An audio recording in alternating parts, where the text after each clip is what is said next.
Billy Graham and the Death of Evangelical Christianity. I'm Jeffrey Daugherty, the Christian Whistleblower, simulcasting live over Facebook and Twitter and Periscope, and also over YouTube. Nice to have you here. I'm a former 20-year Christian minister, Bible college graduate. I have over 100,000 hours of study in the biblical scriptures. And I believe that I have discovered, and I'm bringing the evidence to you, that Christianity is a fear and guilt-based control matrix, and that you are likely inflicted with spiritual Stockholm syndrome. And I'm here to help you get the information you need to unindoctrinate yourself. Our subject today, Billy Graham and the death of evangelical Christianity. If you follow this channel, you saw my video the day that Mr. Graham died, and it was called Billy Graham, Good Riddance. A lot of people say, wow, that's a little harsh, but if Christianity is a fear and guilt control matrix, then Billy Graham led more people than anyone in history into bondage and into perhaps soul farms after this life. So I'm nothing if not consistent. Billy Graham, good riddance, but let's broaden it and let's talk about Billy Graham, not only his death, but the death of evangelical Christianity. Nice to see you over on Twitter as a whole. And first of all, let's define our terms. We throw around terms like evangelical Christianity. Well, what does it really mean?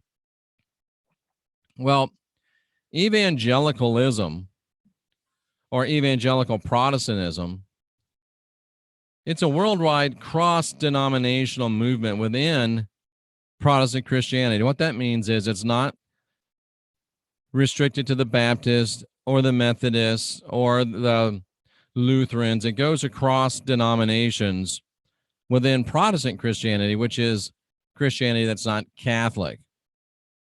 And they believe that the essence of the gospel consists of the doctrine of salvation by grace through faith in Jesus Christ's atonement.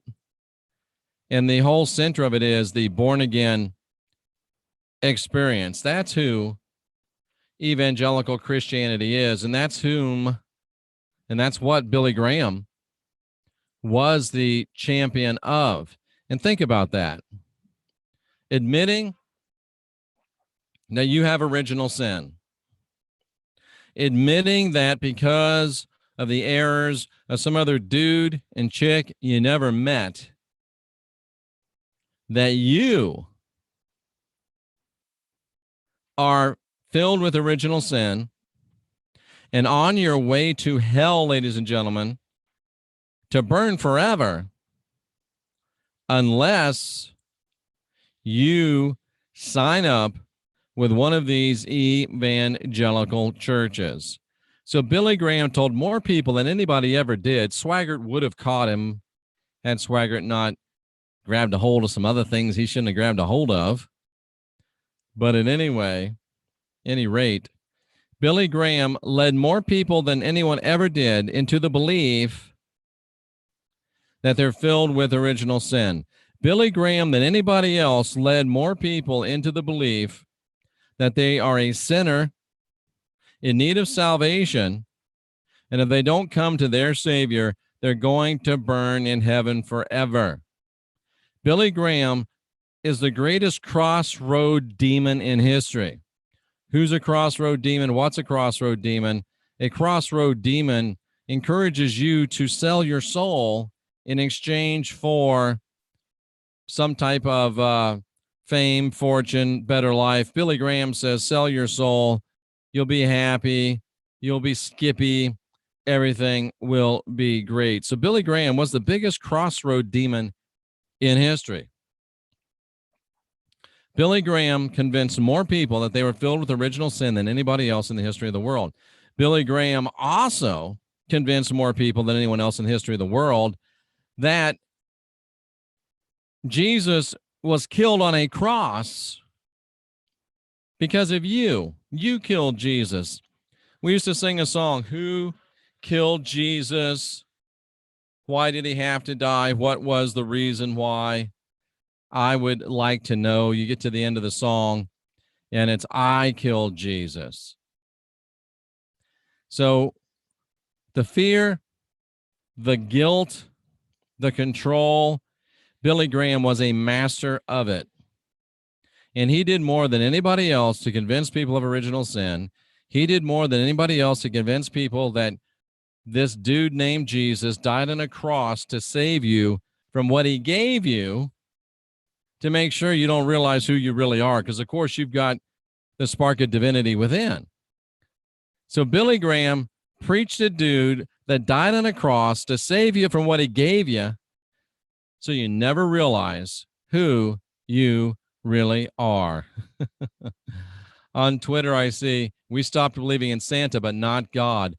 And there's probably more evidence for Santa than there is for God, in my humble opinion.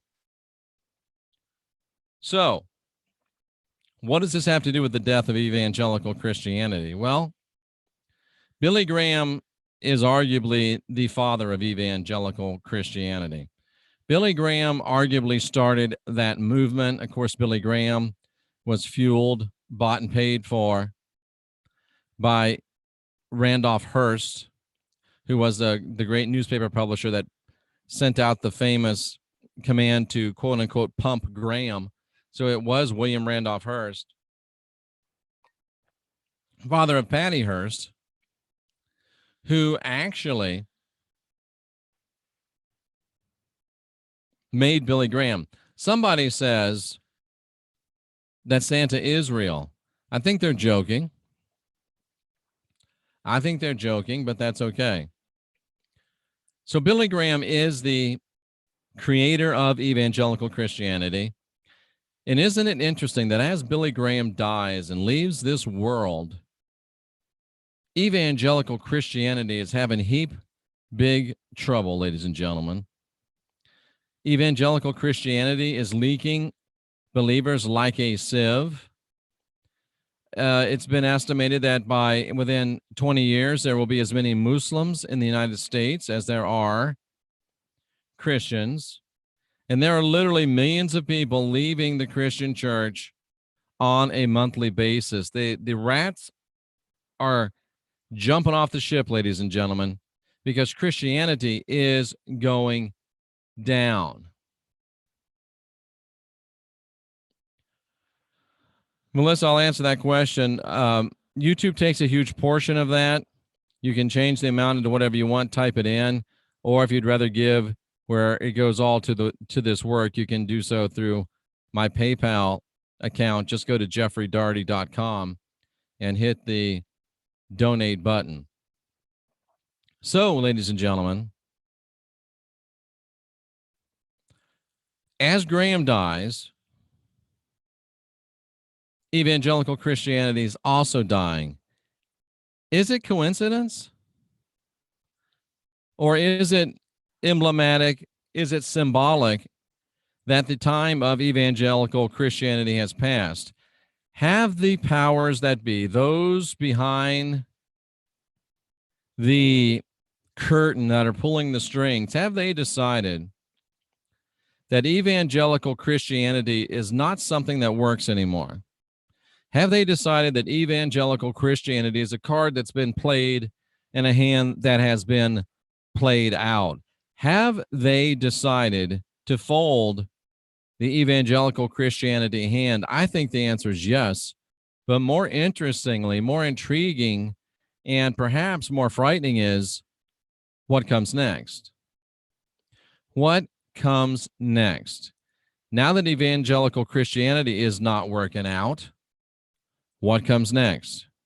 Now, I understand the rise in Islam in the United States, but let's just get one thing straight. That's not because people that used to be Christians are converting to Islam. That's not because Caucasian Americans are converting to Islam. I'm not saying it doesn't happen, but it doesn't happen very often. The rapid growth of Islam in the United States is due to immigration policies, mainly put in tact by Barack Obama, that is greatly increasing the amount of, let's stay on topic in the chat room, please. It's greatly increasing the amount of Islamic people coming into the United States. So it's not like we're a bunch of people that used to be Christians. It's not like a bunch of white people are becoming Muslims. That's not the way it's happening. People from Islamic countries are moving into the United States. They're having kids, and of course, they're becoming Muslims. So that's the way that goes. So even though the Islamic religion is growing at a, I would say, alarming rate, I will say it's an alarming rate. It's not because of conversions, it's because of immigration. So there you go on that. But at any rate, we are not, I don't think, going to be overrun by Muslims unless we change our immigration policies. But what's next? Islam's not going to work. Evangelical Christianity's not going to work.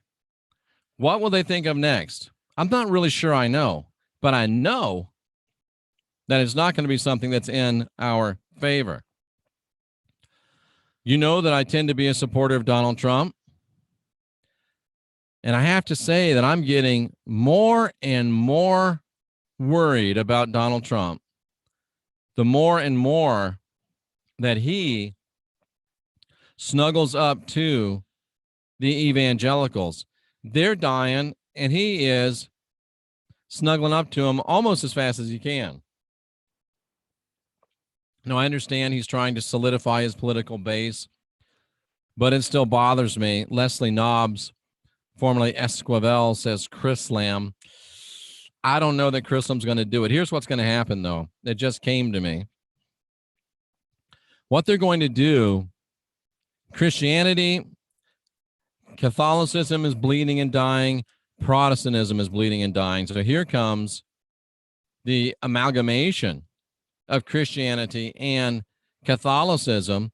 Here comes the crucifix, which is a cross with Jesus hovering over it, not nailed to the cross. So we're going to see a reunification of Catholicism and Protestantism, a one world ecumenical religion, and you're going to see the rise of the crucifix. Look for the Pope to snuggle up with evangelical Protestant leaders, and it may even be more far reaching than that. But in the United States, with the death of Billy Graham comes the death of evangelical Christianity, which opens the door to the rise of the crucifix, the rise of and the return to the unreformation. It's the return of Protestant Christianity back to Catholicism and the moderating of Catholicism to welcome in Protestantism. And Leslie says perhaps with some alien worship sprinkled in. I wouldn't doubt it. I would not doubt it. Jackie says perhaps artificial intelligence, 5G. I think you're all on the right track. But one thing's for sure, Billy Graham's dead. Good riddance. Evangelical Christianity is dying. Good riddance. They're going to try to tell us that Jesus is the answer, but if Jesus is the answer, it's a stupid question because Jesus never existed. Plastic Jesus, Soylent Jesus, they don't exist. It's just another way to trick you into the fear and guilt control matrix. I'm trying to give you the information you need. The Christ never said the truth would set you free. He said, you will know the truth and the truth will set you free. My job is to get you exposed to the truth so you at least have the chance to embrace it and be set free. Jesus is a fake name of a fake dude that never existed, but I do like the vegetables that Jesus picks. They're very, very tasty. I'm Jeffrey Daugherty, the Christian Whistleblower, encouraging you to be your own guru, guide your own spirit, master your own ascension, encouraging you to ask questions and question answers. You are the Gospel Truth Army. I salute you. Keep marching on without fear. And please don't fear. I'll be back in 2 shakes of a lamb's tail, maybe 3. We'll talk to you soon. I'm Jeffrey Daugherty, the Christian Whistleblower. Unindoctrinate yourself.